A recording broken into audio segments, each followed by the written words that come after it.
Bueno, pues se mostró aliviado el presidente Donald Trump de que el crecimiento económico de Estados Unidos durante el segundo trimestre no fue tan malo, pese, dice él, a tener en contra el nivel de la tasa de interés de referencia.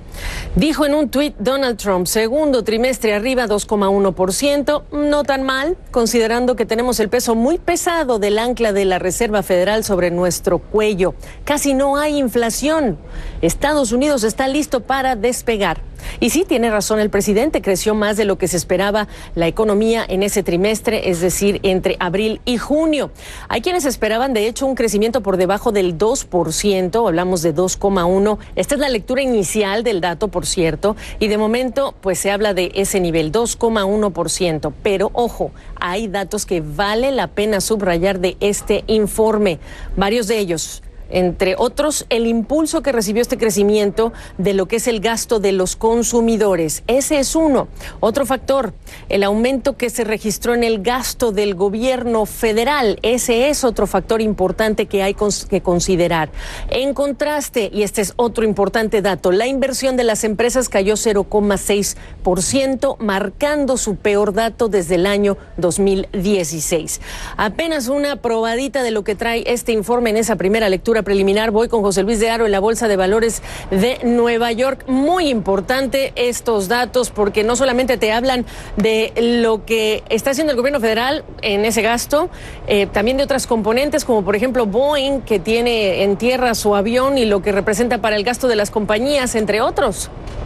Así es, Gaby. De hecho, hemos visto cómo todos los datos que has descrito van a pesar en esa decisión de la próxima semana para la Reserva Federal. Pero vamos a quedarnos con algunos que has destacado. Hemos visto cómo el gasto público subía un 5%. Estamos hablando de ese gasto del gobierno federal, de los gobiernos estatales y de los gobiernos locales. También hemos visto cómo el consumidor sacaba músculo con una subida del 4,3%. Estamos hablando de niveles que no veíamos desde 2017, pero sin embargo también pesan la caída de las exportaciones, cerca de un 5% en el caso de las exportaciones de bienes, y aquí tenemos que tener en cuenta esa cuarentena de Boeing y su 737 MAX. Veíamos esta semana cómo la compañía registraba la primera o la peor pérdida trimestral de su historia, con consecuencias también para muchísimas aerolíneas, como es el caso de Southwest, que va a dejar de hecho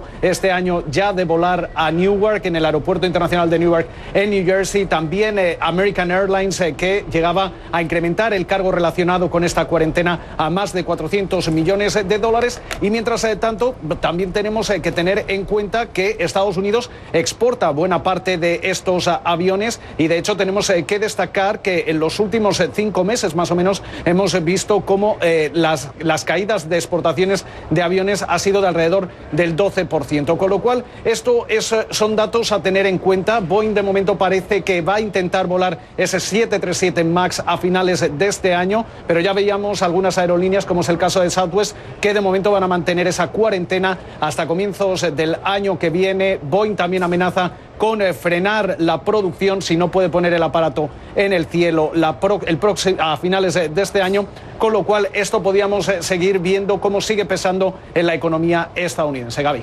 Parte de lo que interesa de esta semana, que qué bárbaro, yo estoy agotada, no sé tú, tiene que ver con las fábricas en el mundo, porque no solamente tienes la recesión técnica de la que ya se está hablando en las fábricas estadounidenses, también tienes los datos malísimos, los peores datos, los más débiles en la eurozona, creo que los peores en 7 años, si no recuerdo mal.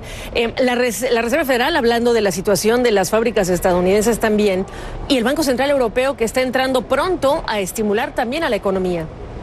Así es, y dentro de la eurozona, Gaby, hay que centrarse sobre todo en su economía más grande, la economía alemana, que además se está viendo, se ha convertido en una especie de, en cierta forma, problema derivado de toda esa guerra comercial entre Estados Unidos y China. Hemos visto cómo ese PMI manufacturero, el flash, quedaba con una lectura de 43,1, estamos hablando de mínimos de los últimos 84 meses, mientras tanto aquí en Estados Unidos todavía no llegábamos a ver una contracción total, pero se quedaba en una lectura de 50 puntos, justo en el borde, y estamos hablando de mínimos que no veíamos en casi 10 años, cuando todavía estábamos enfrentando los coletazos de esa crisis financiera. Ahora todas las miras están puestas en la próxima semana, en la Reserva Federal, pese a que hablábamos del buen dato de crecimiento que quedaba ligeramente por encima de lo esperado, todavía sigue habiendo un 80% del mercado que habla de una rebaja de 25 puntos básicos e incluso un 20% que habla de una rebaja de 50 puntos básicos. El que no movía ficha todavía era el Banco Central Europeo. Mario Draghi parece que allanaba el camino con su mensaje, pero sin embargo, de momento parece que el Banco Central Europeo va a seguir sobre todo la estela que vaya a dejar la Reserva Federal la próxima semana. Así se interpretó que no hiciera nada y la apuesta está para septiembre en el caso del Banco Central Europeo. Yo digo que qué cansancio, porque hubo que estar metiendo el ojo y la lupa a la decena de informes de resultados trimestrales. Yo diría que es un tsunami lo que recibimos, las líderes tecnológicas, mucho que explicar, pero José Luis, déjame quedarme con una empresa, porque mucho se puede decir de las demás. Amazon, si tú tienes acciones de Amazon y no te importa que en este momento tenga mayores costos para cumplir lo que promete a sus consumidores, entonces no pasa nada. Así es. De hecho, Gaby, lo que ha pasado es que nos hemos acostumbrado a ver cómo Amazon durante los últimos 5 trimestres ha registrado beneficios récord, y ahora que parece que está poniendo más dinero en sus operaciones, sobre todo en aligerar las entregas en un día, algo que ha costado alrededor de 800 millones de dólares, pues esto se está empezando a comer el margen de beneficio, y por eso veíamos cómo el beneficio neto crecía solo un 3,5%, por debajo de lo esperado por los expertos, y además vamos a ver cómo esta dinámica va a seguir comportándose de forma parecida en el trimestre en curso, porque esas proyecciones de beneficio operativo hablaban de entre 3.100 y 2.100 millones de dólares para este trimestre, frente a los 3.700 que registraba en el mismo periodo del año anterior. Pero además de estas inversiones para seguir creciendo, sobre todo del lado de las ventas, algo que preocupa mucho es el comportamiento de Amazon Web Services, ese servicio en la nube que es uno de los más rentables para Amazon, que crecía un 37%, la primera vez que crece por debajo del 40% en los últimos 5 años. Gaby. Oye, no me quiero ir sin preguntarte qué opinas del comentario que hizo el secretario del Tesoro Steve Mnuchin cuando prácticamente dice que Amazon destruyó a la industria minorista y que por lo tanto amerita esa investigación. Hay que recordar, el Departamento de Justicia dice que se lanzó ya a investigar a varias compañías tecnológicas. Amazon, entendemos, sería una de ellas.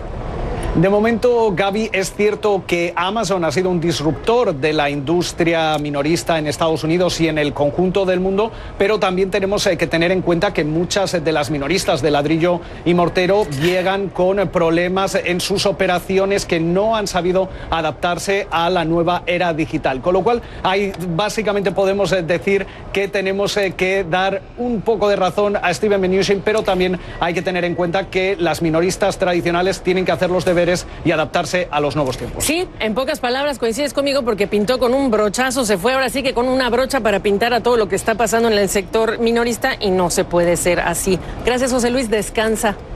Lo mismo.